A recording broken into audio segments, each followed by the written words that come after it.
हाय, मैं सिकंदर भारती। आप सभी का स्वागत है हमारे एसएनसी न्यूज़ चैनल में। तो आइए जानते हैं आज की ताज़ा खबर। जेपीएससी की उम्र में छूट, टीएससी नियमावली को कैबिनेट की मंजूरी। हेमंत सरकार ने जेपीएससी सिविल सेवा परीक्षा की उम्र सीमा में 4 साल 7 महीने की छूट दी है।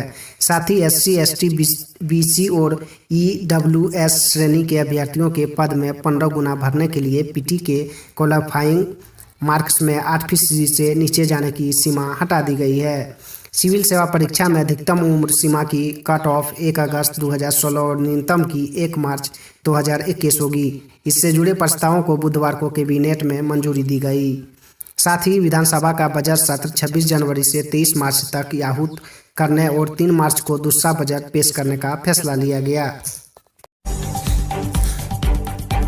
किसानों का ऐलान, 6 फरवरी को दिल्ली एनसीआर में भी होगा 3 घंटे का चक्का जाम। नए कृषि कानूनों को वापस लेने और एमएसपी पर कानून बनाने की मांग को लेकर करीब 2 महीने से अधिक समय से दिल्ली की सीमाओं पर डेरा डालकर बैठे किसान नेताओं ने गाजीपुर बॉर्डर के मंच से गुरुवार को एक बार फिर ऐलान किया। 6 फरवरी को देश भर के राष्ट्रीय और राजमार्गों के साथ ही दिल्ली एनसीआर में भी 3 घंटे का चक्का जाम करेंगे। किसान नेताओं ने कहा कि 6 फरवरी से देश भर में आंदोलन होगा। इसके साथ ही दोपहर 12 बजे से दोपहर 3 बजे तक सड़कों को ब्लॉक भी करेंगे। 310 दिनों बाद बाबा बैजनाथ की स्पर्श पूजा शुरू। अर्घा हटने के बाद उमड़ी भीड़। द्वादश ज्योतिर्लिंगों में सर्वश्रेष्ठ कामनालिंग बाबा बैजनाथ की स्पर्श पूजा मंगलवार से पुनः शुरू हो गई। 310 दिनों के लंबे अंतराल के बाद बाबा बैजनाथ की स्पर्श पूजा शुरू होने से श्रद्धालुओं के चेहरे पर खुशी दिखाई गई। गर्भगृह में प्रवेश कर बाबा बैजनाथ की स्पर्श पूजा कर निकलने वाले श्रद्धालुओं के चेहरे पर आत्मसंतुष्टि का भाव नजर आया। वैसे तो अर्घा हटाए जाने की पूर्व में कोई घोषणा प्रशासनिक स्तर पर नहीं कराई गई थी। पार्सल एक्सप्रेस की चपेट में आने से 2 हाथियों की मौत, ट्रेन चालक गिरफ्तार।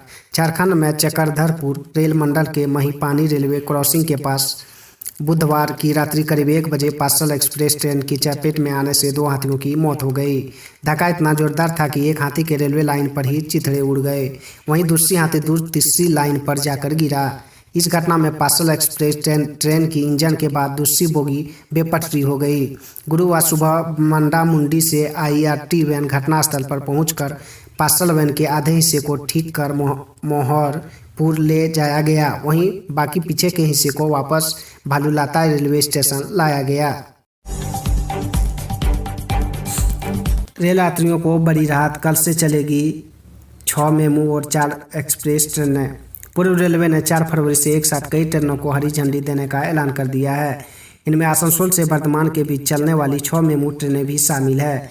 मेमू ट्रेनों के चलने से आम यात्रियों को बड़ी राहत मिल जाएगी। धनबाद से सटे होने के कारण यहाँ के यात्रियों को भी पश्चिम बंगाल के अलग अलग शहरों तक पहुँचाने का बेहतर विकल्प मिलेगा।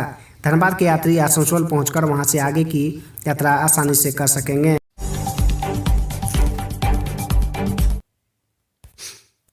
8वीं, 9वीं और 11वीं की नहीं होगी परीक्षा, स्टूडेंट सीधे अगली कक्षा में प्रमोट किए जाएंगे। 8वीं, 9वीं और 11वीं की वार्षिक परीक्षा अब नहीं होगी। कुछ ही दिन पहले इन कक्षाओं के छात्र छात्राओं की परीक्षा लेने की बात हुई थी, लेकिन अब नई व्यवस्था के तहत इन कक्षाओं के छात्र छात्राएं सीधे अगली कक्षा में प्रमोट किए जाएंगे। सूत्रों के अनुसार झारखंड एकेडमिक काउंसिल (जैक) ने इन कक्षाओं के छात्र छात्राओं की परीक्षा नहीं लेने का प्रस्ताव दिया है। प्रस्ताव पर स्कूली शिक्षा और साक्षरता विभाग मंथन कर रहा है। जल्द ही इस संबंध में औपचारिक घोषणा की जाएगी। नक्सलियों के मददगार कारोबारी को एनआईए ने किया गिरफ्तार, घर से निकले 2.64 करोड़ रुपये। झारखंड में वर्ष 2019 विधानसभा चुनाव के ठीक पहले माओवादी हमले में 4 पुलिसकर्मियों की हत्या के मामले में एनआईए ने बड़ी कार्रवाई की है। एनआईए ने पूछताछ के बाद मृत्युंजय सिर्फ उर्फ सोनू सिंह को गिरफ्तार किया है। सोनू लातेहार का बड़ा कारोबारी है। एनआईए जांच में खुलासा हुआ है कि लातेहार के चंदवा के रहने वाले मृत्युंजय सिंह ने घटना से एक दिन पहले चंदवा के भालूजंगा जंगल में भाकपा माओवादी के जोनल कमांडर रविंदर गंझू से मुलाकात की थी और उन्हें हमले के लिए रुपये उपलब्ध कराए थे। 22 नवंबर 2019 की रात 8 बजे चंदवा के लुकैया मोड़ के समीप पुलिस गश्ती की टीम पर भाकपा माओवादियों के मोटरसाइकिल दस्ते से फायरिंग की थी। इस हमले में 4 पुलिसकर्मी शहीद हुए थे। इजरायली दूतावास के सामने धमाकों में 2 संदिग्धों की चतरा और जमशेदपुर में तलाश। दिल्ली में इजरायली दूतावास के सामने विस्फोट के बाद अलकायदा के 6 संदिग्धों की तलाश दिल्ली पुलिस की स्पेशल सेल ने शुरू कर दी है। 6 संदिग्धों में चतरा के टंडवा का अबू सुफियान और जमशेदपुर के वेस्ट जाकिर नगर रोड नंबर 14 का शहीद मोहम्मद अर्शियान शामिल हैं। गौरतलब है कि अर्शियान के भाई जीशान अली को दिल्ली स्पेशल सेल ने 2018 में एयरपोर्ट से गिरफ्तार किया था। जीशान ने ग्लासगो हवाई अड्डा हमले के मास्टरमाइंड डॉक्टर शबील अहमद की बहन से शादी की है। दिल्ली स्पेशल सेल ने अबू सुफियान और अर्शियान की गिरफ्तारी व सूचनाओं के लिए मदद मांगी है। राजद ने 2 नेताओं को 6 साल के लिए पार्टी से निकाला। राजद की झारखंड इकाई ने पार्टी विरोधी गतिविधियों के आरोप में पूर्व प्रदेश उपाध्यक्ष मोहम्मद मुस्तफ़ा अंसारी और पूर्व कार्यालय सचिव हेमंत वर्मा को 6 सालों के लिए निष्कासित कर दिया है। प्रदेश अध्यक्ष अभय कुमार सिंह ने इस संबंध में बयान जारी कर रहा है कि दोनों नेताओं को पद पर मनोनीत किए जाने के बाद इस्तीफा दे दिया था। इस इस्तीफे को प्रदेश अध्यक्ष ने स्वीकार कर लिया था। इसके बाद दोनों नेताओं ने पार्टी विरोधी अभियान कई बार सार्वजनिक तौर पर दिया। आरोप है कि दोनों नेताओं ने अपने अधिकार क्षेत्र से बाहर जाकर सरायकेला और रामगढ़ जिले में किसी व्यक्ति को संयोजक घोषित कर दिया। झारखंड की अदालतों में 10 महीने बाद मंगलवार से फिजिकल सुनवाई।